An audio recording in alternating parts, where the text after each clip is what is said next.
আসসালামু আলাইকুম। কৃষি বিচিত্রা চ্যানেলের পক্ষ থেকে সকলকে আন্তরিক প্রীতি শুভেচ্ছা মোবারকবাদ জানাচ্ছি।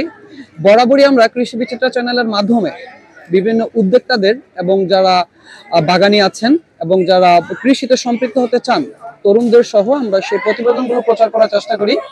আজকে আমরা দেখাবো যে কৃষি বিচিত্রার টিম মেম্বারদের কর্তৃক একটি কৃষি প্রজেক্ট, যে কৃষি প্রজেক্টটি কৃষি সম্প্রসারণ অধিদপ্তর কর্তৃক এটাকে পারিবারিক পুষ্টি বাগান হিসেবে আখ্যায়িত করা হয়।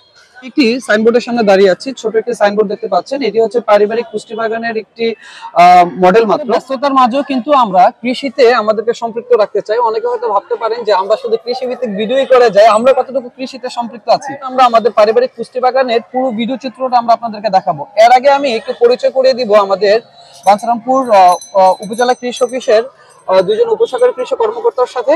তো তাদের কাছ থেকে তাদের পরিচয় জানবো এবং এই পারিবারিক পুষ্টি বাগান কেন মানুষ করবে এবং কিভাবে মানুষ এতে আরো আগ্রহী হবে সেই বিষয়গুলো আমরা তাদের কাছ থেকে জেনে আপনাদেরকে জানানোর চেষ্টা করব। আসসালামু আলাইকুম। ওয়ালাইকুম আসসালাম। ভালো আছেন আপা? ভালো আছি। প্রথমে আপনার পরিচয়টা একটু জানবো। আমি মিতুরানী দাস, উপসহকারী কৃষি কর্মকর্তা, বাঞ্ছারামপুর, ব্রাহ্মণবাড়িয়া। আপনারা পাবেন এবং কিভাবে পাবেন এবং আপনাদের এটা পেতে হলে কি করতে হবে সেই বিষয়ের সামনে দাঁড়িয়ে আছি। তো এটির বিষয়ে দর্শকদেরকে একটু পরিচয় করাবেন। পারিবারিক পুষ্টি বাগানটা যদি পেতে হয় তাহলে তার কি কি পদক্ষেপ সে নিতে হবে বা আপনাদের কাছ থেকে কিভাবে সেই সেবাটা পাবে?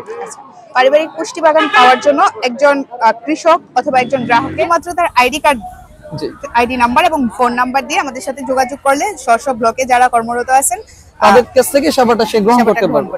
তো আজকে আমরা একটি মডেলের সামনে দাঁড়িয়ে আছি। তো এটির বিষয়ে দর্শকদেরকে একটু পরিচয় করাবেন এবং দর্শক কেন এখানে আসবে সে বিষয়টা একটু জানাবেন। এই মডেলটি যেটা আমরা দেখতে পাচ্ছি সবাই, এটা হচ্ছে অনাবাদী জমিতে পারিবারিক পুষ্টি বাগান।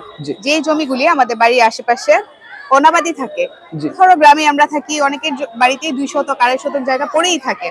তো আমরা যদি আমাদের কৃষি অফিস কর্তৃক কৃষি সম্প্রসারণ অধিদপ্তরের একটা বড় উপহার বলা যায়, আমাদের কৃষি অফিস কর্তৃক আমরা যারা উপসহকারী কৃষি কর্মকর্তা আছি, কৃষকের যাদের বাড়িতে অন্তত 2 শতক জায়গা আছে, আমরা তাদেরকে এই মডেলের মতো সবজি চাষে উদ্বুদ্ধ করে থাকি। তাদেরকে অল্প জায়গার মধ্যে কিভাবে 5টা বেডে 5 রকমের সবজি প্লাস 2 পাশে মাচা করে লতা জাতীয় সবজি এবং তার সাথে আমরা কিছু ফলদ অথবা ঔষধি চারা দিয়ে থাকি, যাতে একটা মডেলের মধ্যে সকল ধরনের সেবাটা পেয়ে যায়। হ্যাঁ, একটা মডেলের মধ্যে তারা যেন ফল, লতা জাতীয় সবজি এবং শাক সবজি বেডের মধ্যে পেয়ে যায়। আমরা একটু মডেলটা একটু পরিচয় করে দিবেন, মানে এখানে কি কি আছে এবং কিভাবে করবে। আচ্ছা, মূলত ডেমো হিসেবে সাজানো হয়েছে। 5টা বেডে 5 রকমের সবজি থাকে, যেমন তুমি রবিতে রবি সবজিগুলি করতে পারবে, খরিফে খরিফ সবজিগুলি করতে পারবে এবং এই লতা জাতীয় যেমন লাউ, কুমড়া, ঝিঙ্গা, চিচিঙ্গা, মিষ্টি কুমড়া এগুলি থাকে 2 পাশের লতা জাতীয়। এটা হচ্ছে প্রতি মৌসুম ভিত্তিক, যাতে কোনো মৌসুমে ফাঁকা না যায় এবং সারা বছর পারিবারিক পুষ্টি চাহিদাটা যেন এই মডেল থেকে পেয়ে যায়। এটি হচ্ছে আপনাদের মূলত লক্ষ্য এবং উদ্দেশ্য। তো ধন্যবাদ আপনাদের খুব সুন্দরভাবে এবং সহজভাবে আমাদেরকে বিষয়টি বুঝিয়ে দেওয়ার জন্য।